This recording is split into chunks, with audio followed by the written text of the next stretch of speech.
이게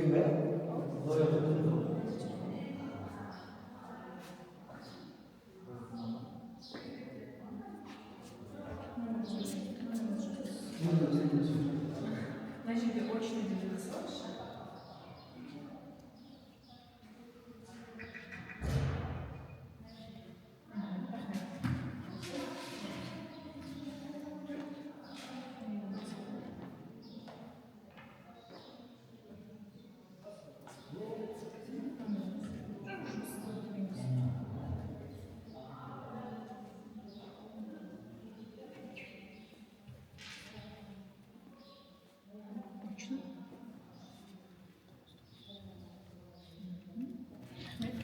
Bilmem. İstiyorsan da Pavinya olur mu?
Çakılıp tutacak.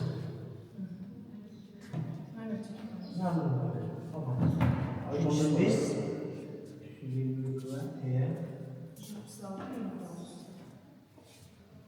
Biz Очень обижалась. Полуясın oldu. Я полностью обижалась.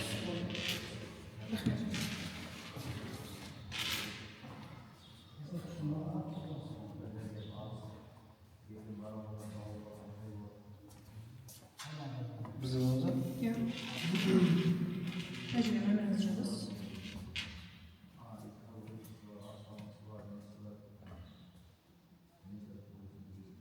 Очень бесит. Формасы хорошие. Жақсы, рахмет.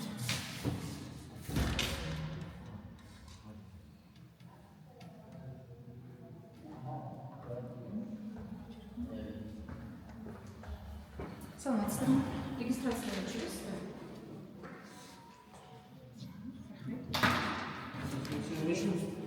Жоқ, қатыспаңыздар. Тізімі фамилия инициал.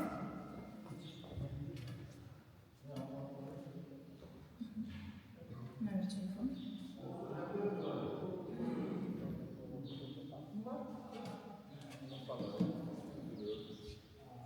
Мына жерге очно қатысып жүрсүз. Қолыңыз.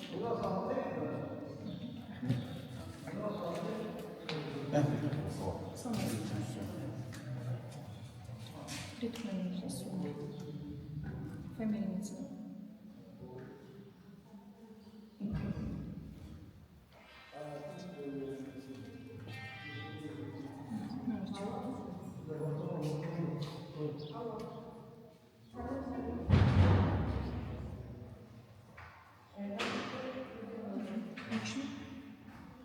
Очень держитесь.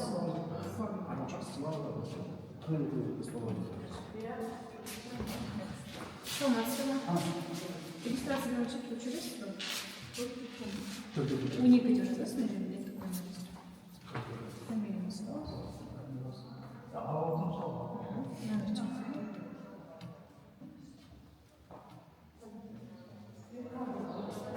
Форма участия очень есть.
Кірпеген көшеге тастайық.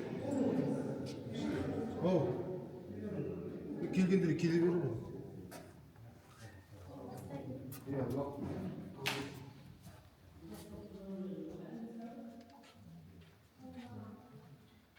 Замир жақындашы бе қарай, Бекош.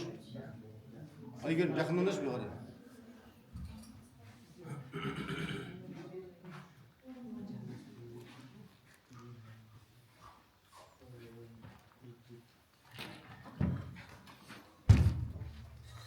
Қайырлы күн, ауылдастар, бүгінгі келген қонақтар, қоғамдық тыңдауға. Құрметті қоғамдық тыңдауға қатынасушылар, Қазақстан Республикасы Батыс Қазақстан облысы Казталов ауданы аумағындағы сазды жыныстардың топырақ сакрел кен орнын өңдеу жоспарына жасалған қоршаған ортаға ықтимал әсер ету туралы есебіне ашық жиналыс түрінде қоғамдық тыңдауда өткізу туралы ақпаратты бірыңғай экологиялық порталында жарияланған болатын.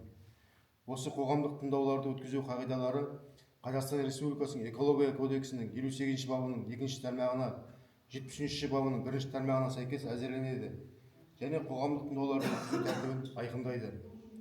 Қоғамдық тыңдаулар аумағында тыңдаулар өткізетін әкімшілік аумақтық бірліктің, аудандардың жергілікті атқарушы органы өкілдерінің қатысуымен өткізіледі. Қоғамдық тыңдаулардың төрағасы қоғамдық тыңдаулар ашады және қоғамдық тыңдауларға қатынасушылардың назарына қоғамдық тыңдаулардың регламентін жеткізеді.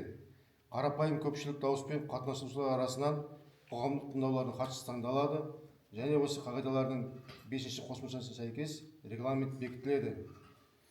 Тыңдалымның хатшылығына қол көтеріп дауыс береміз. Өзіммен кезем қалуын ұсынамын. Келісесіздер ме? Әлде өздерінің арасында хатшы дайындайсыңдар ма? Келісеміз.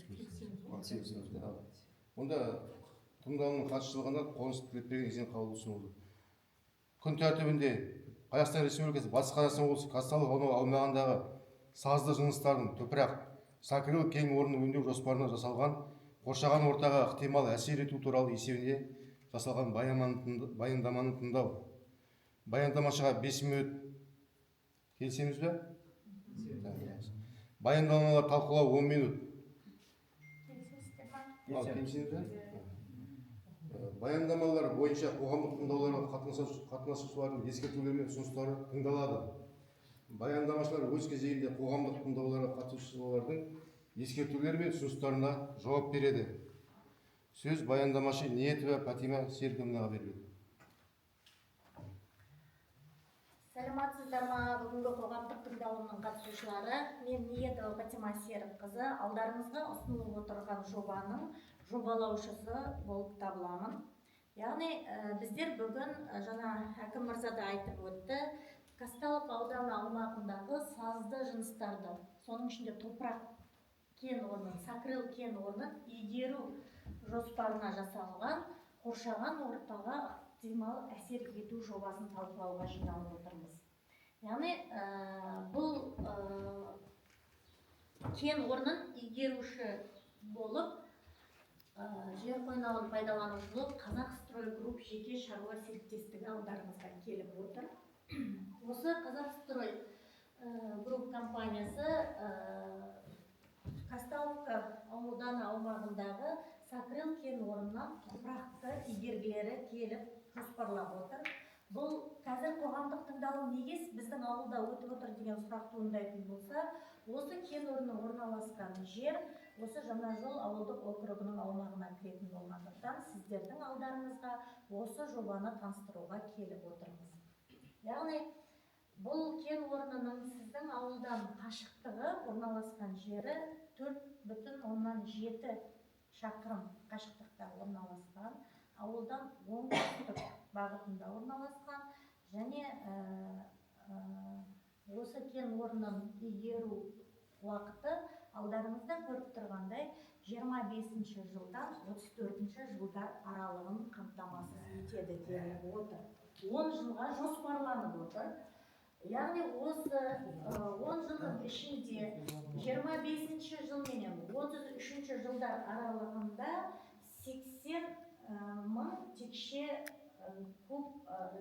метр топырақ алынады деп жоспарланып отыр.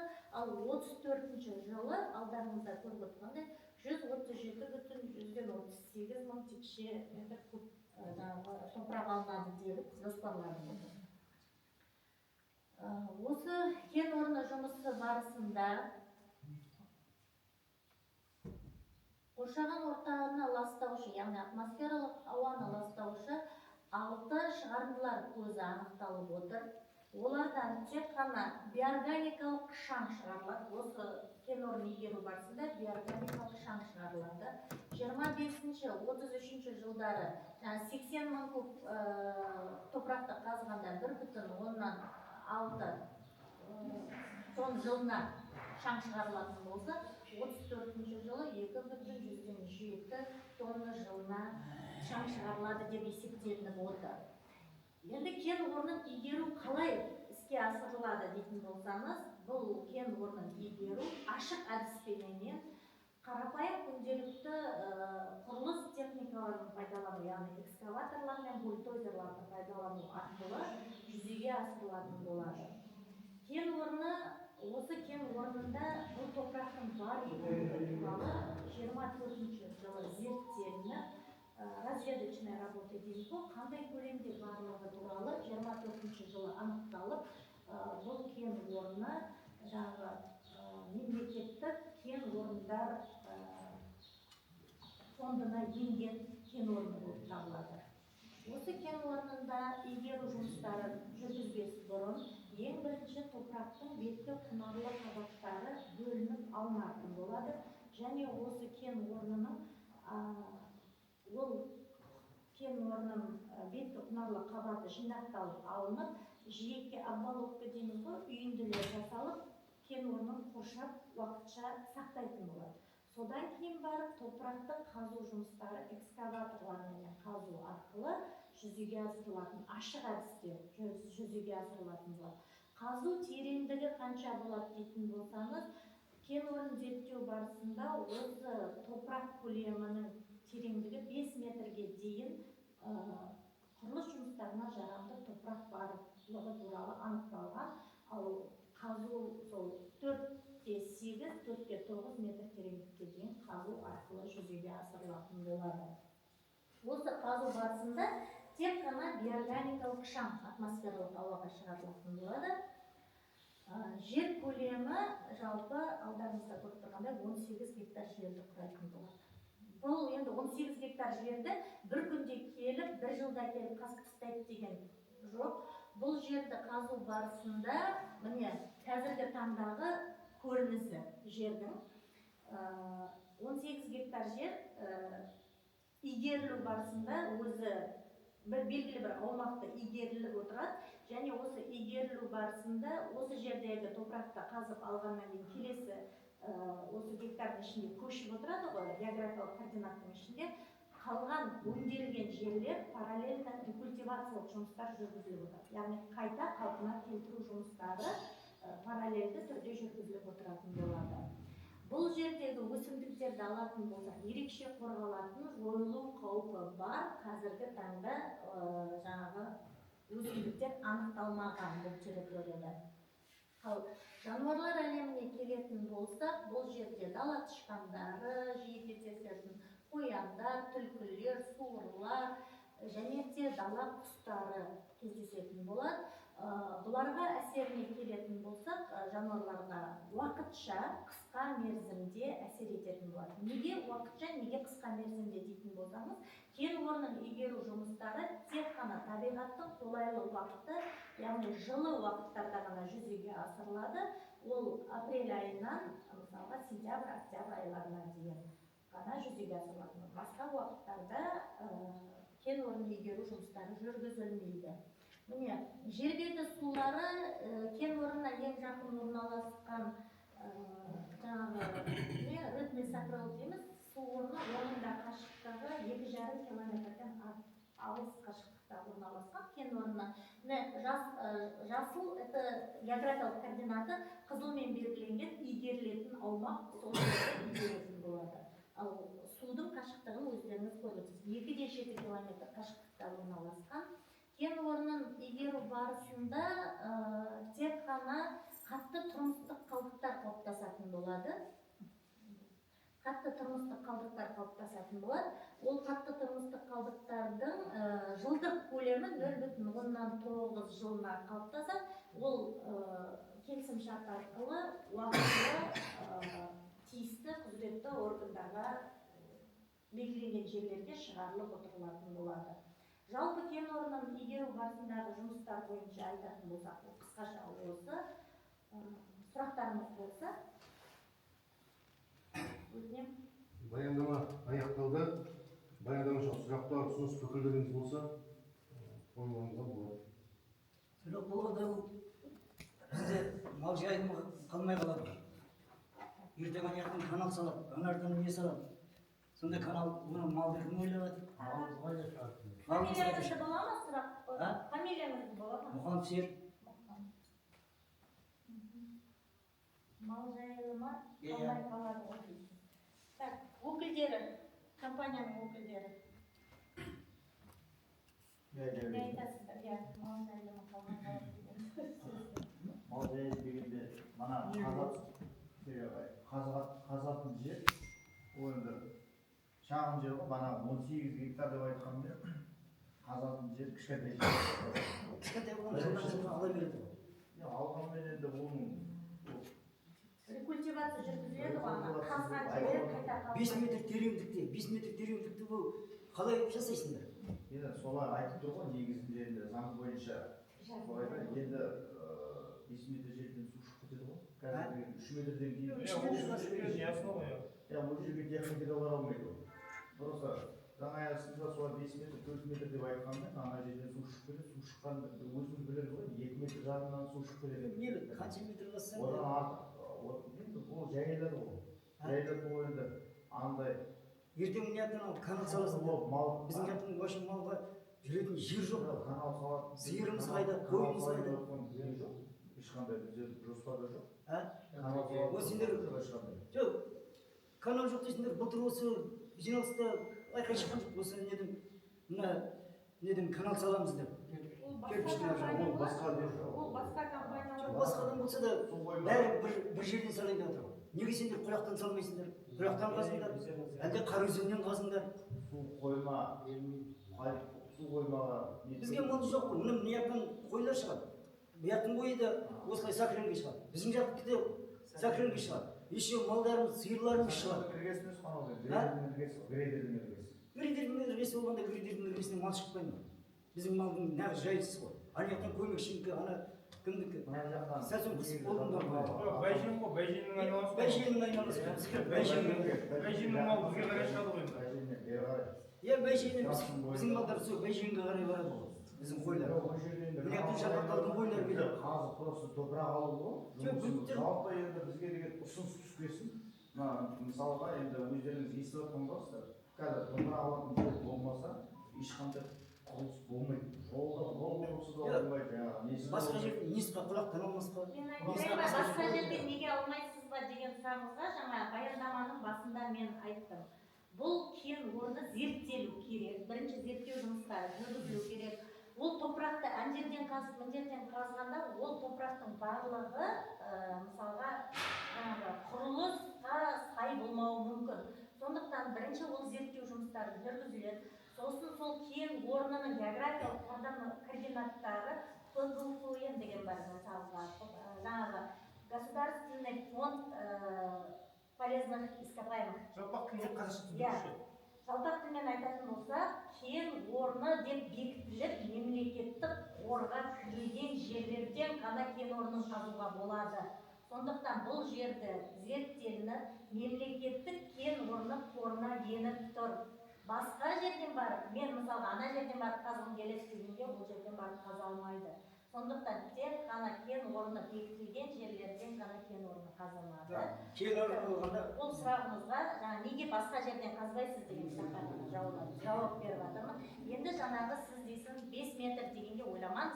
Мысалға мынау 4 метр ма, біз осылай тікжар ретінде қазылады. Ол тікжар ретінде ол ешқандай да қазылмайды. Өйткені тікжар ретінде қазылған уақытта ол дейсіңіз, оның ішіне техника да жүре алмай қалады да. Мысалға жиектеп қазады. Жаңа өзі өкілі, компания өкілі айтып жатыр, қай жерімізден топырақ ылғалдылығы. Ол мысалы 1 метр қазғаннан кейін ол сынама алынады да лабораторияға жіберіледі ол кен орнына. Сосын дальше қазылады ғой. Мына қаз болғаннан кейін ол жерде сыңарлы қабаты кері қайтарылады. Сосын ол қайтадан, конечно, ол теп-тегіс жер болып қалмайды. Қате болды деді ғой. ол керек емес. Мен сізге түсіндіріп отырмын ғой. Жаңында Әлібек ағамыз айтты ғой, 5 метр қазылмайды ол ясында. Жайнап сосын қайта қалпына келтіріледі. Сол қазбасын, бізге бетін алып тастасаңдар бізге мал жайылды ма, оның не керегі бар бізге? Мен қазбай-ақ қой. 1 метр алсаң да қазсаң да сол мал жайылмайды, жайылыс кетеді. Бізге шықпайды ғой жерге. Бізге керегі жоқ ол. Сен 1 метр қаз, 10 метр қаз. Шөп шықпайды деп айтасыз ғой. Иә? Қазғанда водовитый слой деп айтады ғой, органикалық слой. Соны алып, содан кейін өз определенный бір су шыққан жерден техник жүреді. Қазса көп болса 1 метр алады. Содан кейін қайтадан салу керек орын. Ол су жерге шу өсе береді ол. Ол водовитый слойды алады да былай қояды, оны қоршап қою керек деп айтып тұр ғой. Былай қоямыз да, сосын ол жерде болғаннан кейін жалғаса береді ғой. Сосын отырып тұруымыз керек. Оны біздің деген комиссия арнайы қарап проверкасын жасап тұрады ғой. Әлбек, сосын не? Топырақты аласыңдар, сосын сатасыңдар. Бізге ауылға біздер қалай аламыз? Әзір мына топырақ әкеліп жатыр, трактористер. 4-інші жарымнан алып. Сендерден барып, олар топырақ сатып алады. Бізге әкеліп 10 мыңға сатады. Сонда біздер не боламыз? Өзіміз жердің топырағын өзіміз сатып аламыз сосын? Бәлем мыңға. Бізде участковый Бізде участковый жоқ. Қазір заң талабы бойынша өздеріңіз естіп жатқан боларсыздар. Казталовкіде арнайы сол осы карьераға тұрған адамдар. Енді соңғы уақытта қазір Біздер алма дейміз, ала беріңдер. түсіндіріп айтып жатқаным бар. Енді манағы стройка болсын, даже жекеге топырақ алуға прокуратура тыйым салды. Болмайды топырақ алу. Карьера алған кісі, тек қана сол кісі алу керек, сатып алу керек. Ол да аз білеміз. Маған деген 15 миллионға шықты. Оны алдында енді Аслан бір жиналысқа қатысқан ғой. Алдын-ала халықпен сөйлескенде халық бірен-саран осылай жаңағыдай сұрақтар қойылды дейді. Жалпы халық бәрі келіскен. Енді ол ауылға керек нәрсе ғой. Енді бірінші жалпақтауға жоқ Әділбекке. Әділбекке жолыққанда Қасан Самат деген кісі Мұсыр Суаттың қасынан арнайы жерін бекітіп олар алып қойды. Сосын енді ол алып қойды дегеніміз жақсы. Өзіміз енді құлаққа тұрғасын осы жақ кетті ғой деп. Ана жерге барып неттік, ол кімнің жері екенін білмейміз біздер шынымен. Оны ана жерге барып нетіп ештеңе жоқ.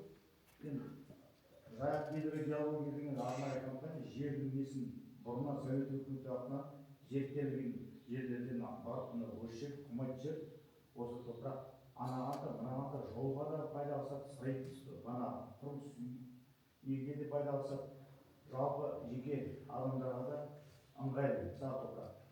Сол жерді таңдап, енді оны өздерінің шешесінде біздер қарадық, красный зона. Біздің жеке шаруашылық болмау керек, не болмау керек, қожалық болмау керек. Сосын жақсы сол жерді таңдап та, содан кейін жиналыс болды. Осында жиналыс болды. Акиматтан ма, осында. Мен ол уақытта оралдым. Сол жиналыста жалпы бәрі келісті. Осындай сұрақтар көтерген. Енді ел үшін керек. Мына жерге қазір осы жаңа жолға болашақта қандай құрылыс болады деп жоспарлап отырсыздар. Сол құрылысқа тыйым салып тастайды. Мына қазір әңгіме неден шығып кетті. Кеше біздің мердігер топырақтан өздеріңіз келісім бердік, 3 көше асфальт салайын деп тұрған жерге келісе алмай қалған казталовка деген бізден келіп аласың. Жалпақталды сендерде жоқ, алатын топырақ алатын. Так что келіссең де осы, келіспесең де осы деген сияқты. Білмеймін, араларында не болған. Карьермен өздеріңіз шешімдер дегенге кетіп қалған. Оған даже әкім де ештеңе істемейді. Енді ол ерік беріп нәрсе бұл. Ол асфальт болсын, ана фок салайық, я болмаса жол салайық. Қарапайым енді шоқырақ мына жерде енді біздер жетендік таңдаған жоқпыз. Ана жерде Қалман сайдың басы қандай болып отыр, көмекші төрелердің өзі қандай болып отыр. Ана жерде топырақ алатын болсақ, ана құмай топырақ ең болмаса Сенес пайдалы жағы сол ма сонда? Пайдалы жағы сол ма? пайдалы жағы. әлеуметтік экономикалық пайдалы жағын сұрап. Сол ма деймін. Мысалы, ауылға пайдасы тие ме деп жатқаным ғой. Ауылға пайдасы тигенде бұл енді карьерға енді біздер рұқсат береміз ғой. Ол карьерға рұқсат берген жерден ар жағында осы жерде жаңа жол тұр, халық ғой. Қандай тыңайтқышпен болып тұрылар? Іші алынған шұңқыр болғанда қандай тыңайтқышпен болып тұрылар? Жоқ, алынғаннан кейін жаңа плодовитый слойды қайтадан орнына саламыз.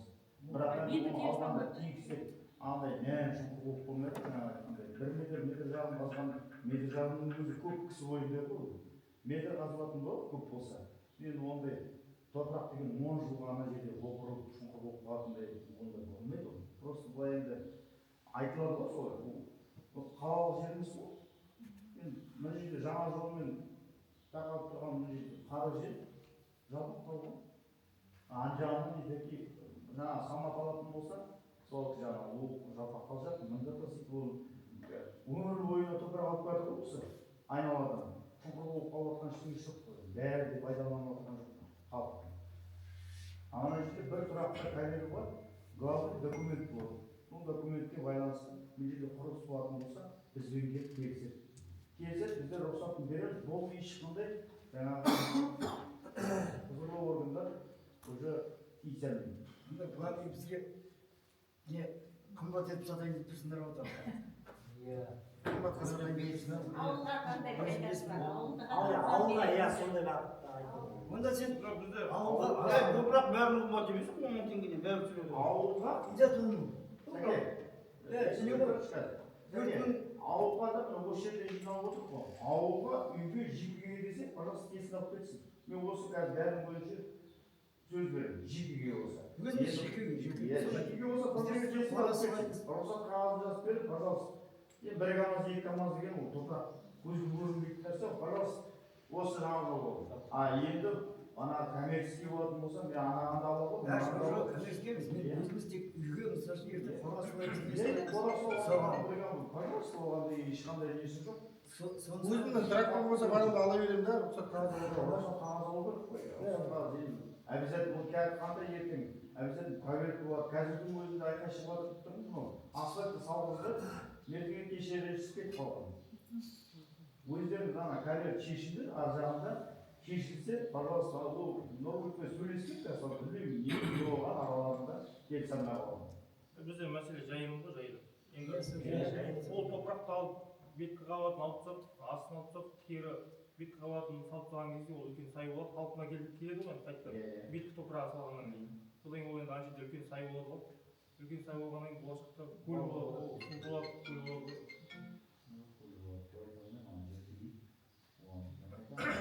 Екі жарым шақырым ба, қанша? Жоқ, ол барлық отыратын нәрсе ғой, топырақ. Бізде ауылдан ба 4-7 километр, 5 километр. 18 гектардың размерін айта өтті, қанша?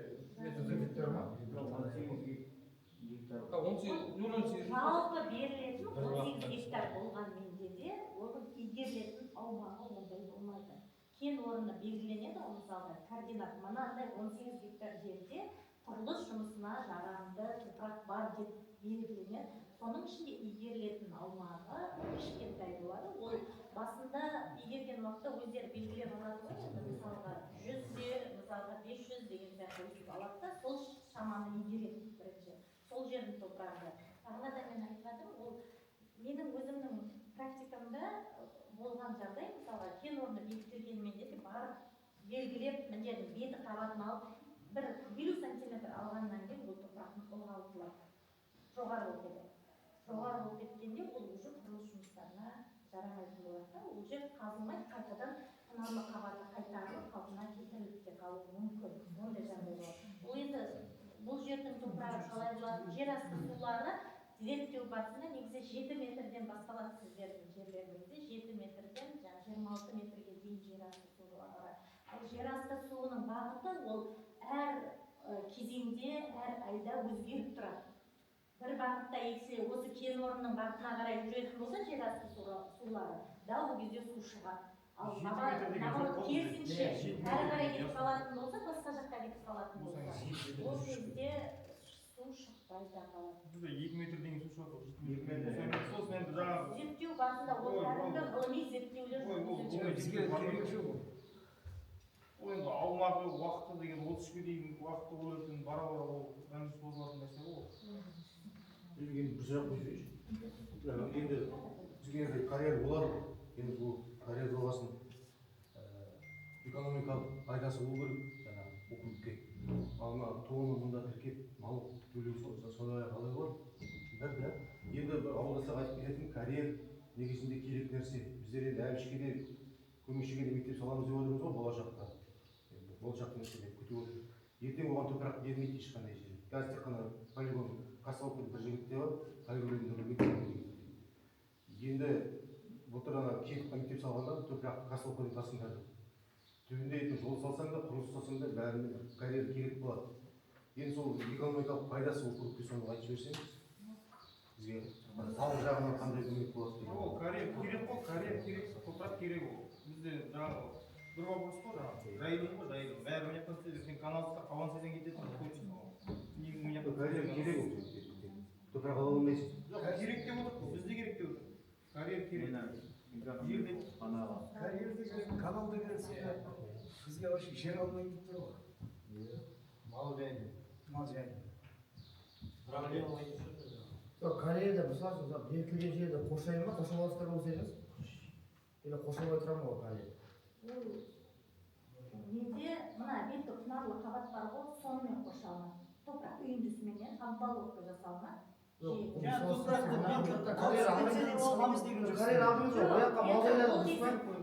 қазылған уақыттан үйіп солай жинап қоршап қояды. Қоршалады, топырақпен қоршалады. Сосын ол жерде егер болғасын бар орнына қайтарылады да, келесі жерді қазады ғой, сол уақытта сол жерді құнарлы қабатымен қоршалып тұрады. Обваловка жасалынады міндетті түрде. Жоқ, андай тормен, жаңағы несеттімен қоршап алмайды. Обваловка жасалынады, тек қана топырақпен. Ауыз айтқанда мынандай тонна дегенде кім үшін? Яғни шұңқыр болып қалатын сияқты болып тұр. Шұңқыр болмайды. Мына арт жақта осы суатына ары қарай көшірейік деп 2 жыл болып топырақ алып істеп жатқанда. Онда деген енді біздер емес, Ерді Ұлан бар, Бектұрсын ағай бар, біздің жанымызда сол топырақтан суаты ғой. Қарасаңдар өздеріңіз көресіңдер, ана жерде машинада сол болып ол жер кең ғой. Жұқалап бір су аяғында 1 метр алдым дегеннің өзінде, ана жерден жоқ дегенде бір мыңдаған КамАЗ кететін бар, мыңдаған. Ал андай жақта аумақта олар болмас тек сай болып шыға шұңқыр болмайды, өздеріңіз ойлағандай. Енді ғана экономикалық бағытта енді и так біздер Қазталовка ауданына тіркеліп тұр. Оны алдында аудан әкімінің бана сол карьер жөнінде шақырғанда сөйтіндер, бүйтіндерді біздер айттық енді жаңа жолдың жерінде мысалға карьер ашылып жаңа жолға дегенде округқа тіркелмейді. Округқа тіркелетін тек автотранспорт дейді ғой. Техника. Техниканың налогы. Налог и так ол Қазталовка тіркеліп тұр. Енді ол басқалай енді неде жоқ, өзіміз енді бөлек аудан болсақ, мүмкін жалпақтауға ауысып, жеңіл де болар ма? Енді оны да күтудеміз жақын арада.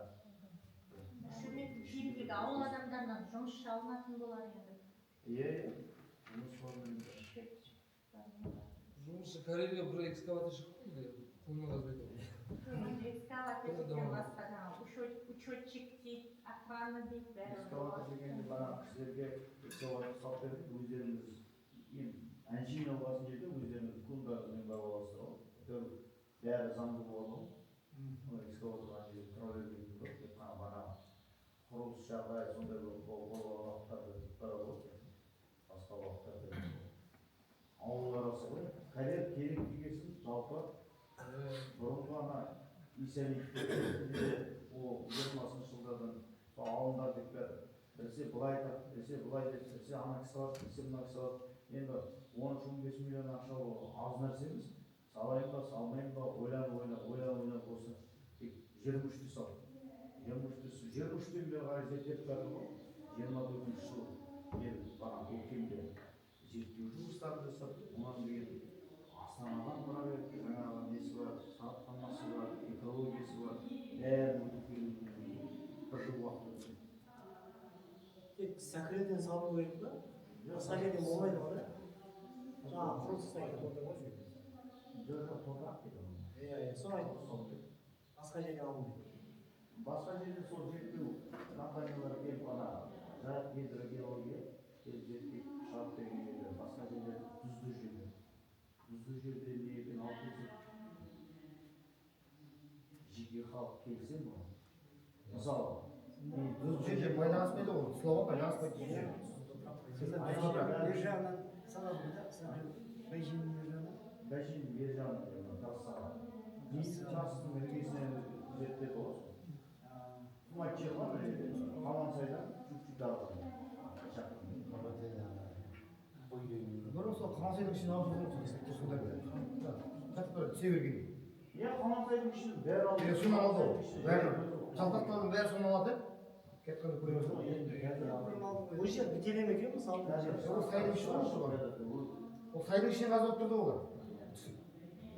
Тіке түскен деген жол ғой, сәтсе бір жаңағы. Ол салатында мына жерде қанша қолпатты жерде. Ол уақытта Бер жағында ондай заң талабы болған жоқ. Қазір Kez gelgen жерден осы топырақ алып қоймайтын тұрғызыз ба? Өзінің несі болып тұрған? Біздерге сендер ауылдарды ұсыныс түргесі жерде ауыл белсенді білерсіңдер деп. Осы кәсіпкерсіңдер. Сендер алмасыңдар кім алады? Қарапайым адамдар ондай аша ниет. Жақсы шығындар болды. Енді оны жауабын жаппайтын бұл 10 жылда ма 15 жылда жауабын оны білмейміз. Оны топырақ алатын болса ана неден де болады біздер. Осы түрде. Заңды рұқсат берді қазір, бірақ бана құрылыс бағытына дегенде ол заңға сай келмейді. Жекеге апарып беруге рұқсат беріп тұрды бізге. Онда да құзырлы органдар жаңағы көздерін жұмып отырсын ба? Сәтсапардың тұсынан алып жүрді ғой, білесіз бе мына жерде? Асфальттың бойына. Қалансайдың тұсынан. Сол жерлер бітелемеген мысалы. Сол жерлер қазылады. Мусор төгіліп жатқан мысалы алынған жерде ауыл белсенді де жауы көріп қойып асы оңайды. Енді мына жерде салынып жатыр екен, бәріміз енді ертең ауыл келіспейтіндері бар, келісетіндері бар. Енді өзім пікірім ал, өзім келісем осы жерде бір нәрсе керек қой, тікесін айтқанда ол біздің жақтың кісісі алған жақсы, ертең тілеген кісі мені даладан алып кетіп отыр, мына объемды мысалы мына кісі алып кетті, кеше деген астына топырақ салып бетіне түтетіп отыр дейді. Сол сияқты ауылдың адамы ғой, бірдеңе істесе де барып жолықсақ та мысалға мынандай қате істедік, баяғыда айқай шығады, бинякпен жібереміз, бинякпен айналғанда канал бинякпен жіберді. Бәріміздің пікіріміз бір жерден шықпайды, канал бинякпен кетеді. Бинякпен кететін канал, сонда бинyaktікілер бинякты ойламайды, бинyaktікілер бинякты ойламайды. Жоқ, сол еді, бинyaktікілер бағарай кетсе, айналғанда пікір бұлай да болған жоқ, айналғанда бинякпен салатын бол деп болды ма, болған жоқ болды білмеймін. Бірақ енді мал жайылады, бинякқа қойса да бинякқа любой жақта мал жайылады еді. Мал жайылады мысалға айтады. Мынау енді кішкене малдан алысырақ қарап тұрса да жолдың жаны. Енді ауылдың азаматымыз ғой, анаған келіп қарсы боламыз, мынаған келіп қарсы боламыз. Дұрыс нәрсені қабылдайды. Мін тұрған жер ғой. Бірдеңе оқсамаса да үйі мін тұрған жер. Барып жолға қоясың. Мысалға. Енді келіп ертең Маңғаладан Жамбылдан бір жерден бір кісі алып жүрген анау телефоны қайда? Ананы қайда трактористке бірдеңе анама бірдеңе. саралайды ғой халықтың ақылы қай жақтан келсе жоқ, соны айтамын. Не болса да біздерде мысалы өзімізде андай бар да, ауылдан біреу алса, соған бір түрлі қараймыз. Қаладан біреу алса, мәз боламыз. біздер қызғанып алсын, проблема жоқ, біздер жайылса келдік қой просто. Жоқ, соны айтамын. Енді оны алады да бер жағынан канал түсіп кетеді, бәрібір шытып қалады. Бұл жай канал әлі деген ерте ғой, бұл толық шешілген жоқ олай. Жоқ, мысалы айтып отырмын ғой, быт шытып қалады каналға. Таза быт шығады, каналға келіспеу керек еді. Біздер осы мал жайылымы қазір көбі жиналып отырған, сосын ойымызды айтып отырмыз. Жоқ, бәрі де мен де пікірімді айтып отырмын. Сөз айтып отырмын. Пікірімді айтып, мен сендерге де тілеп отырмын. Каналды толық шешілген жоқ. Енді толық шешілген жоқ ол. Өзім пікірім бір уақытта келейік. Заман сен салмай ма деп бір айтып отыр. Жоқ.